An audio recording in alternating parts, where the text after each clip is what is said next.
Today we're going to talk about what Game of Thrones got wrong on Magick. Now, you might ask, if you're a student of the occult, if you're a student of magic, if you're a student of shamanism, why even compare Game of Thrones to that? Obviously, Game of Thrones is produced for entertainment. It doesn't have to do with actually explaining how magic works or how any occult practices work. Blood magic or necromancy, or just any kind of magic in general, relating to the land, becoming one with one's deeper self. Game of Thrones isn't a show for that, so why even begin this conversation? Well, I feel that there are some points where they actually get right, to where, even though this video is titled, What Game of Thrones Got Wrong on Magick, there's some points they got right that I think that we should expand on. Now let's start out with all the things they got wrong. So, what they got wrong is showmanship, things happening visually. Now, for instance, when Melisandre and Stannis created this baby from him having sex with Melisandre, it was made of blood, obviously. It was a physical incarnation of their will. Now, it didn't have to be visual for this to happen. Is the crazy thing. To create a blood servitor, a blood magic servitor, all you have to do is write out a contract and focus your mind in a way that allows you to imagine a being in every aspect. Okay, how is it going to look? How is it going to act? How are you going to feed it? And this is the part that's very important. If you're going to feed it with blood, then that's a blood magic servitor. And in that contract that you write, you say, when its life will end. Obviously, when this blood servitor that Stannis made with Melisandre, its life was supposed to end once it killed Stannis' brother so that Stannis could have the throne. So this was an unwritten contract, which is possible. It's fine.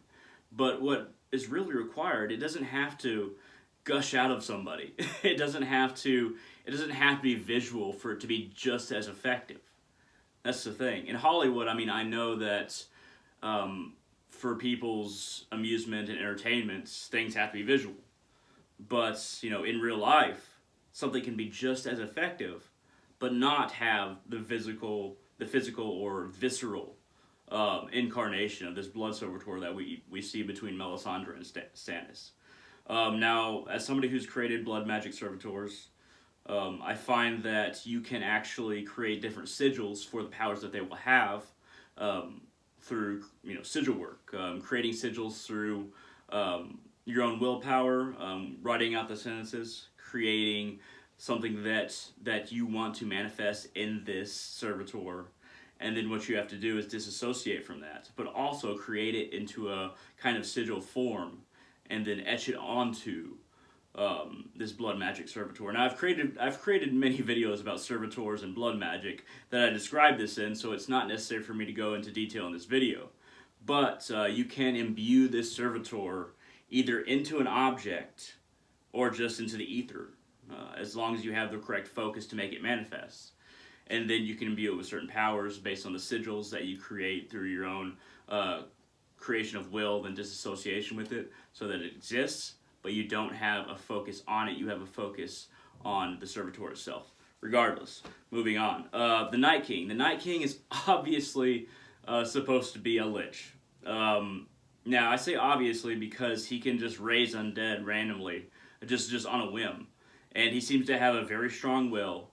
He seems to be something that cannot die. That takes a lot. Well, it takes a lot to die. Well, dragon glass apparently, but it's the head. He's the head of an undead army.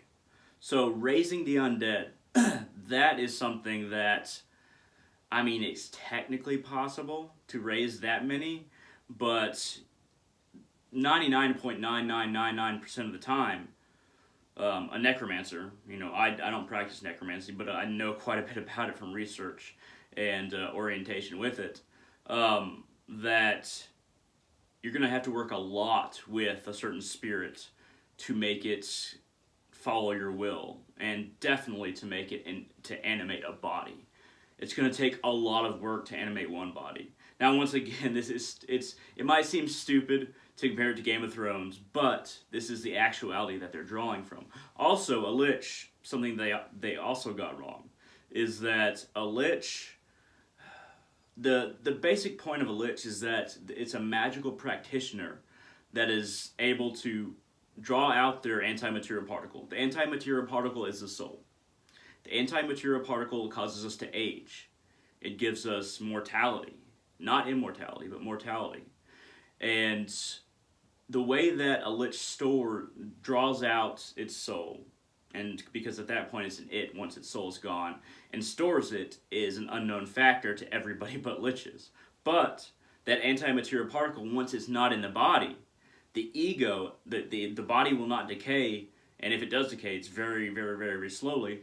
And the ego itself, what most people consider as themselves, but spiritual people know that the ego is just the surface.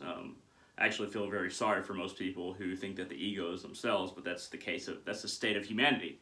Anyway, the ego is there. It's still in your body, and your body will not age. You store your soul in a certain place, in a certain container. I'm not exactly sure how it works. Can't tell you how it works. But this is obviously not the case with the Night King.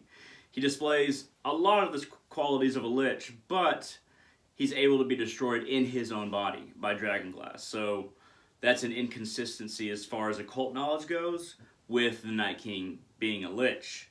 And he's obviously supposed to be a lich. Maybe I'm wrong. Feel free to dispute that with me in the comment section below. And another thing I'd like to talk about is fire manipulation. So throughout the Game of Thrones series, we see fire manipulation. From the dragons to different, to the, I can't remember his name, the guy with the eye patch that lights his sword on fire. And then, of course, Melisandre lighting the trench by holding onto that beam and basically saying an incantation over and over again to light that trench. In reality, if she had said that incantation as she did and paused like she did and wasn't certain about what she was doing like she did, saying it wouldn't have been enough. It just wouldn't have been enough. It wouldn't have happened. Because in order to manipulate any element, you have to be completely focused. And she obviously had many years of training, so it's definitely possible. There are certain yogis in Tibet and India who are said to have fire manipulation abilities or water manipulation. They can walk on water like Jesus did. But you have to have complete focus, and she obviously knew what she was doing, but you have to have complete focus. You cannot break from the recitation of a mantra, and usually a mantra or incantation you have to say over and over and over again many times. She said it very few times. And it wouldn't have produced the effect in the actual world. Once again, not necessarily criticizing Game of Thrones, but it's what they got wrong on Magick. And these things are what they got wrong on Magick. Though I do take into account that it is Hollywood. Don't worry.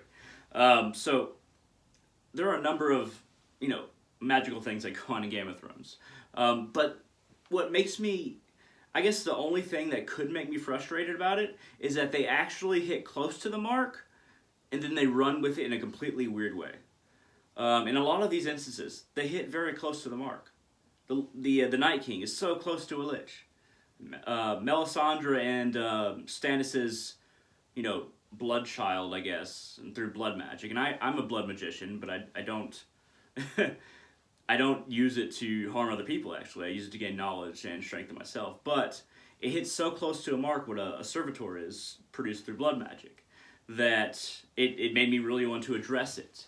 Of course, we have the man that is the devotee of the many-faced god, and he can change his face, and he can change the way he acts to seem like a completely different person. That was very interesting as well. But that actually isn't as connected with magic as the other things. Of course, the face thing, taking on somebody else's face, molding it to your face, there's some magic there. There's some illusion magic there. But really, that's a lot of just really good acting, like to produce that in the actual world. So anyway, I want to wrap this up. I've named some points. If you have any other questions as far as magic that was in Game of Thrones, please shoot down in the comment section below, and I will do my best to explain it. Once again, I know it's Hollywood. I know it's just for show. It's for visuals. But I feel like I needed to address some of these points. And there's actually some points I'm not going to get to. So if you have any questions, comments, concerns, shoot down in the comment section below. And feel free to become a patron on patreon.com. So to become my patron, go to www.patreon.com/darkrealist, capital D, capital R. $1 a month helps me make more episodes on this, on Game of Thrones. If you request that, that's fine. But mostly on spirituality and magic. So I hope to see all of you on the channel in the future.